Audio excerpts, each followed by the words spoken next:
Momshi, for today's video, susubukan natin ang mga Mediterranean dishes. At dito lang yan sa Casa Renato. Hello mga Kamamshi! Welcome back to my channel! I would like to say thank you to all who supported me. And if you are new to my channel, please don't forget to like, share, and subscribe. And hit the notification bell button to keep you updated. And so we're here. So, from Antipolo, dadayo tayo dito sa Casa Renato, which is located sa Fairview, Quezon City. They are exactly located at number 7 Dahlia Avenue, Fairview, Quezon City. O, diba? Meron palang gantong resto dito. Hindi ito sponsor. Okay, kaya kami nandito kasi dito namin isi-celebrate ang birthday ng aking paboritong pamangkin. And nag-iisa lang kasi siya. So, dito namin isi-celebrate ang aming intimate celebration para sa kanya. A little bit of surprise, syempre, para sa kanyang 18th birthday. And syempre, gusto namin ay maging memorable and happy yung kanyang 18th birthday. So, ito kasi malapit sa lugar nila, kaya dito kami tumitingin ng mga pwedeng kainan at magandang resto. So, ito yung nakita namin, yung Casa Renato, which is surprisingly maganda talaga siya. Even sa picture ko palang tignan, kasi sa Facebook ako nag-check. So, pati sa personal, kung ano yung nasa picture, pati sa personal, ganun siya kaganda. Actually, mas maganda sa personal, di ba? Kasi yung iba, minsan, nakaka-disappoint ang ganda sa Facebook, pero sa personal ay, you know, alam nyo na yon. So, sobrang happy ko kasi nakita namin tong resto na to. Itong place na to, alam niyo, iba yung dating niya. And may mga iba't ibang function room siya. So, malaki yung lugar din. May mga ibang room, tas may mga nakakatawa dito isang talaga sa akin is yung mga room packages nila. So, yung venue, ayan. Meron kasi silang function room na for a small gathering. O, like yung nakuha namin, I think good for 6 lang yon, pero 7 kami. Ayan, thank you dun sa nakausap namin na inalaw niya na magdagdag ng isa. And yung package na nakuha namin is siya, consumable. So imagine that, okay na yun kasi lumalabas, syempre, libre lang yung place. So libre lang yung function room na yon. At ang kainaman pa, very maganda. So, ayan, nakita nyo sa video, ayan, papasok na tayo dun sa kung saan yung room o function room na ni-rent namin. Ayan. Actually, may lagusan siya, diba? Ang ganda niya kasi marami kang dadaanan ng mga, doon parang Christmas house siya. So, whole year round Christmas, na iba-ibang klase or display yung bawat function room. So ito na, paglabas mo sa lagusan, ito ang makikita mo. Meron silang outdoor para sa mga nagda-dine in, ayan, meron sila dyan outdoor. Tapos kung may mga occasion nga, ayan, ito yung mga function room nila. So ito yung binigay sa amin na room, which is good for 6, pero ay nagdagdag na lang sila ng chair. Saktong-sakto lang sa amin na may small family and intimate gathering, kaya nakakatuwa.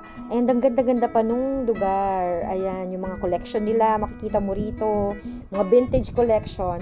So ayan sa screen, makikita nyo yung private function room na prices nila, yung rate nila. So sa amin yung Treste room. So ang capacity maximum is 6, pero 7 nga kami. And for only 3,500 consumable. So okay na rin. Parang lumalabas itong function room na to ay free dahil yung 3,500 ay ikukonsume mo naman sa food. O, diba? Tapos ang ganda-ganda pa. Very Instagrammable yung place. Tapos ang ganda ng mga collection nila. Marami siyang function room dito pang may malalakihan din. Hindi lang kami nakaakit, may second floor pa ito So ayan, picture, may mga vintage silang mga collection like itong telephone, ayan. 3 klaseng phone yata yung nakita ko rito. And nakakatuwa, di ba? Tapos ito yung isa namang room na pinasok namin kasi open naman siya. Pwede naman daw silipin. Ito lang yung isang room na tinignan namin, which is the whole year round Christmas ang naka-decorate dito. O yun, ang gaganda, mga Santa Claus. O di ba? Kaya kung may Christmas party, ayan, lalo na kung mga ilan lang kayo, good for 6 din tong function room na to. And ayan, no, ang cute ng mga display nila. So, ayan naman yung presyo, ayan naman yun. Ang tawag sa kanya ay Umbria Room. So, ayan, syempre, photo op tayo dahil pwede naman. So, wala silang guest dito and kami kasi yung early nung pumunta kami dito kaya nakasilip pa dito sa room na to at wala din namang nag-occupy. So ayun, ang gaganda ng mga display nila. Hindi na nila inaalis yan. Whole year na yan. So pag Christmas, pwede na yan. Dahil sin kami, konti lang kami o sakto lang kami dito sa room na to, di ba? And marami pa naman silang mga available din na function room. Meron pang 12 packs, ganyan. At meron pang taas to eh. So may second floor pa, hindi na kami umakit doon.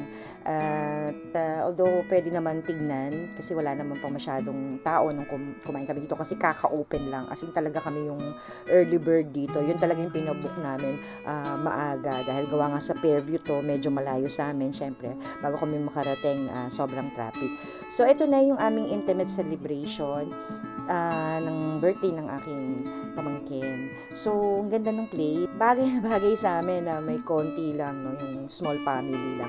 So, ito, papakita ko sa inyo yung mga in-order namin. Siyempre, yung iba, kinuha namin, siyempre, yung medyo familiar, yung name. And, ito is Mediterranean cuisine sila. European and Mediterranean cuisine.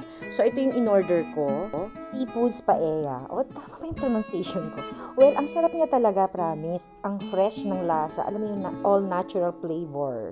Oh, di ba? Food vlogger yan. Tapos ito naman, calamari prito. So, iniisip ko, pusit lang na pinirito. Pero hindi. Hindi siya. Kakaiba talaga ang kanyang presentation. Bukod sa kakaibang kanyang presentation, masarap siya. Nagustuhan namin. So, itong next naman, yung roasted beef. Medyo familiar na tayo dyan dahil sa handaan. Di ba? Sa mga kasalan, usually, meron yung gantong handa. Pero iba ang klase ng timpla nila dito. Masarap siya.